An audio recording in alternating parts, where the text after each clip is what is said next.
Hi everybody, my name's Tia Slidham and I'm a parenting coach at tiaslidham.com where I work with parents to help make easier, more enjoyable days with their kids. Today I want to talk to you about 3 tips to make bedtime easier for your kids. So I'm going to focus on toddlers and up today, but a lot of this will work if you have kids who are in cribs as well. So listen in.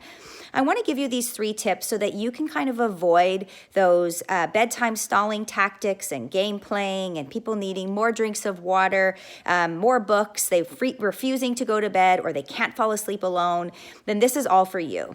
So the first tip I want you to think about is your current bedtime. What time is your child falling asleep? I want the first thing for you to know, and the first important tip is that earlier bedtimes are often the way to go. Once your child is overtired, it's harder for them to fall asleep, it's harder for them to settle, and then you get into a real bind. So I want you to think about starting your whole process earlier and having an earlier bedtime.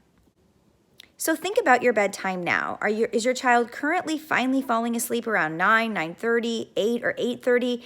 Then I want to have you ask yourself 3 questions. 1, is my child having to be woken up in the morning? So if you're having to wake your child in the morning, it's a red flag. They're not getting enough sleep. Hence, you need to go to bed earlier.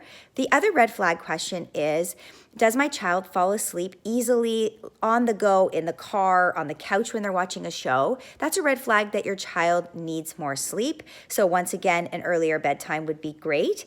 And the third red flag question is my child irritable? So think about your whole day, and more particularly, think about those couple hours leading up to bedtime. What happens between the hours of, let's say, 6 and 8? Is your child crabby, unruly? Everything is driving them nuts. They're melting down. It's constant tantrum overload. That's another red flag that your child probably needs more sleep.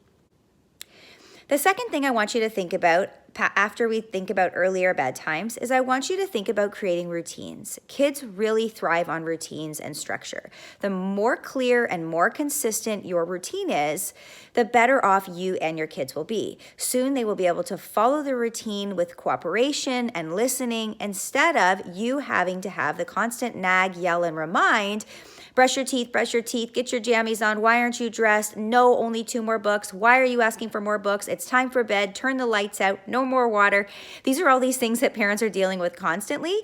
And we want to try and resolve some of these things. And charts and routines are going to be the way to help you do that. So to help create a really consistent bedtime routine, I suggest you use a chart that's age appropriate. So for toddlers, you'd most definitely have pictures and words on your chart. And your chart would probably include some things like bath, get jammies on, brush teeth, have a drink of water, go potty, 2 stories, lights out.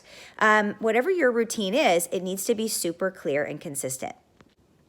The third thing I want you to do to make bedtimes easier for kids is I want you to be super consistent in coming up with a sleep plan that works for you. So if your child is not falling asleep independently, they need you to lay with them or stay with them, or they keep coming into your bed and it's taking you hours and hours and hours to get them to finally fall asleep, you need to have a clear plan that feels good to you. I work with parents who have kids in beds with a really gentle, supportive, and effective plan that actually doesn't really involve any tears. It's guilt-free, and it allows you to be there and support them during the change and the learning. So I want you to think about what your comfort level is and what your goals are so that you can come up with what's the right plan for you. So the plan that's right for you is one you can stick with, and that's why I really encourage a supportive, gentle plan for kids who are in big kid beds.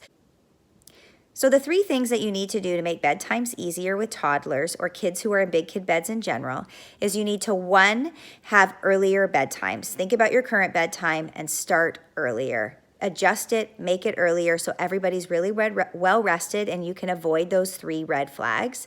I want you to come up with some really concrete, clear, and consistent bedtime routines that you could also use charts to help reinforce.